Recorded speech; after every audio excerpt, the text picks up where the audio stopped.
I am here with Bill Stillwell from the Xbox platform team. I am really excited about this. Now, people have been waiting a long time for backwards compatibility to come to Xbox One. Guess what, preview members? It is here. Bill, tell us how it's going to work.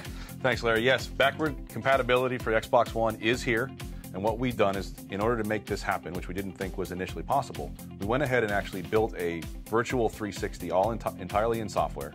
And then we take the old 360 games, put them in the emulator, and then we run it through emulation. That's really interesting because, I mean, that's based on the original Xbox One architecture where you had to do a lot of fancy stuff with the different operating systems, and we're seeing it happen right now. Now, Bill, behind us I see we've got Borderlands, incredibly popular on Xbox 360, but this is actually running on Xbox One. That's correct. Borderlands is one of my favorite games, and so this is one of the first titles we pulled through. And as you can see, this is the 360 game, right, complete. And all we did was put it through the emulation program, and now I'm playing it here on my Xbox One. And you have access to all your Xbox 360 friends, the achievements, the dashboard, right? You have everything that's right there. Yeah, there is a full guide that's included with every one of the titles that we release, and you can access that guide to do matchmaking, to do chat, and all the things that you would normally do on your 360.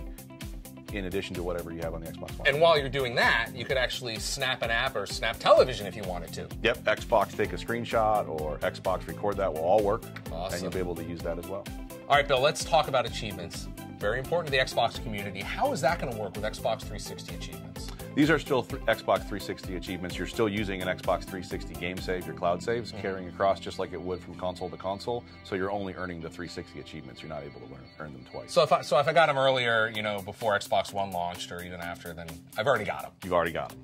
Now, how's it going to work with digital titles that maybe I purchased or the discs that I've got around the house? So for digital titles, we'll just pull those through. So they'll show up in your ready-to-install queue under My Games and Apps, and then you just install them digitally like you would an Xbox One digital title. And for disc games, we actually will now recognize the 360 disc.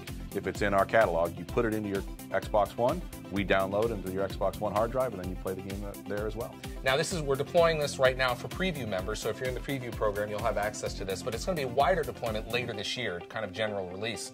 What's the goal for updating, you know, more and more titles? Well, when we launch the program, we'll have a limited set for preview now, but when we launch the program in the fall, we'll have over 100 titles already ready to go, and then we'll do regular updates to the catalog over time until we fill it up. Bill, tell me about the process. Why can't you just, you know, enable every game right off the bat? Well, there are some technical restrictions. Because this is just a software version of a 360, we can't do any USB peripherals or use the original Kinect. But beyond that, all we do is take what we decide are the right games, put them in through the program, package them, and then we can distribute them to the catalog. And really, the only thing that stops us is getting the legal permissions for things like licenses that may have changed over time or whatever the case may be. We are including the entire first-party catalog that we're able to. And then beyond that, we'll just continue to take in fan favorites, things that are still being played frequently on the 360. We do voting and we'll do polls, and we'll just collect from a multiple set of sources what titles should come out next. And so I'm sure people are going to tell us what games they want. Now, this is free. Correct, it is free. There's no charge for this. You're going to be able to, using the games you already have on Xbox 360, once you guys work and run them through the emulator, I'll be able to download them and away I go. Yep, absolutely. Fantastic. Bill Stillwell from the Xbox platform team. Bill, thanks for joining me. Thank you, Larry.